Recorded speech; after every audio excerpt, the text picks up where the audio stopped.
SIR সংঘাতের আবহে এবার বিজেপিকে জুতো কাঁটা ছুড়ে মারার হুঁশিয়ারি মালতীপুরের তৃণমূল বিধায়কের। মালতীপুর বিধানসভায় একজনও বাংলাদেশি নেই, একজনও রোহিঙ্গা নেই।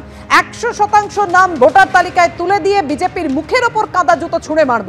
পশ্চিম বাংলায় কোনো অনুপ্রবেশকারী বসবাস করে না, রোহিঙ্গা বসবাস করে না, এমনটাই দাবি আব্দুর রহিম বক্সি। আমরা যারা এখানে মালতীপুর বিধানসভায় বসবাস করি, একজনও বাংলাদেশি এখানে নেই, একজন রোহিঙ্গা এখানে নেই।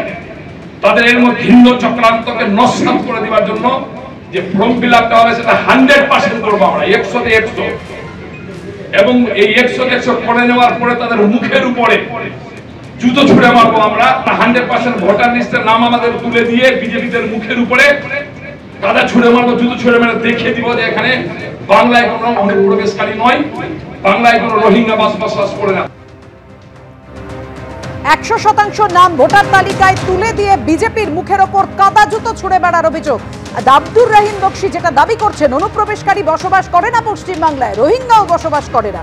তিনি নিজের এই বক্তব্যের কি সাফাই দিলেন? ডিভিশন হোক ভোটের, এটা বিগত দিনেও হয়েছে। স্পেশাল ডিভিশনের নাম করে তারা ইচ্ছাকৃতভাবে পশ্চিমবঙ্গের ভোটারদেরকে ছাঁটাই করার চেষ্টা করছে।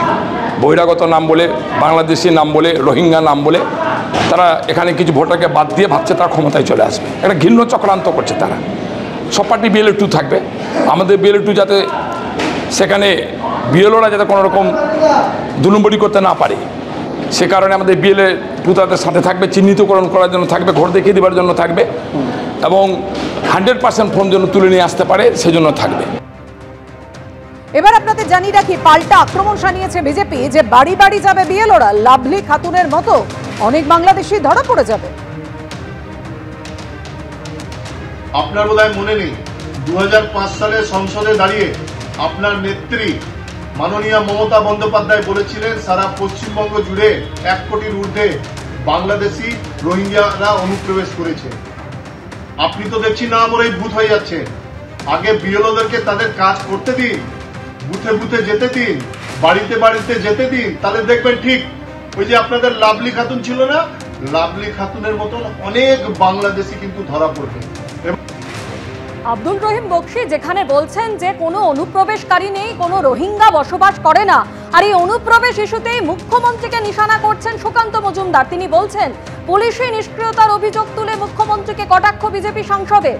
বংশীহারি থানায় 2 জন বাংলাদেশি অনুপ্রবেশকারীর বিরুদ্ধে অভিযোগ জানিয়েছি, লিখিত অভিযোগপত্র দেওয়া সত্ত্বেও পুলিশ কোনো ব্যবস্থা নিচ্ছে না।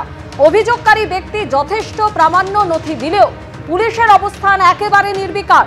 কারণ একটাই, ব্যর্থ মুখ্যমন্ত্রী। আক্রমণ সুকান্ত মজুমদারের।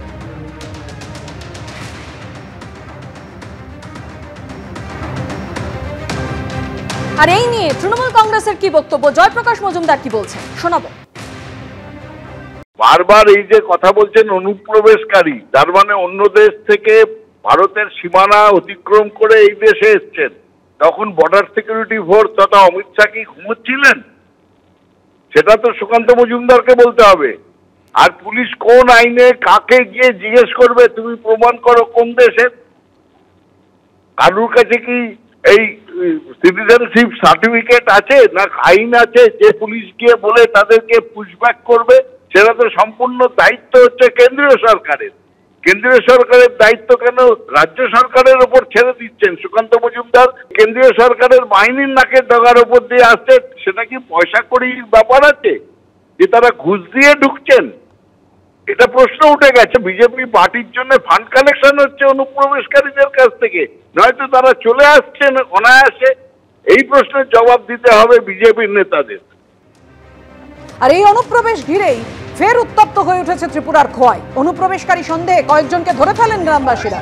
অভিযুক্তদের উদ্ধার করে পুলিশ থানায় নিয়ে যায়। পাকড়াও হওয়া 13 জনের মধ্যে 6 জনই বাংলাদেশের নাগরিক, 1 জন শিলচর আর 2 জন ত্রিপুরার বাসিন্দা। খবর পুলিশ সূত্রে। দালাল হিসেবে তাঁরাই বাংলাদেশি অনুপ্রবেশকারীদের ভারতে ঢুকিয়েছেন। খবর সূত্রে।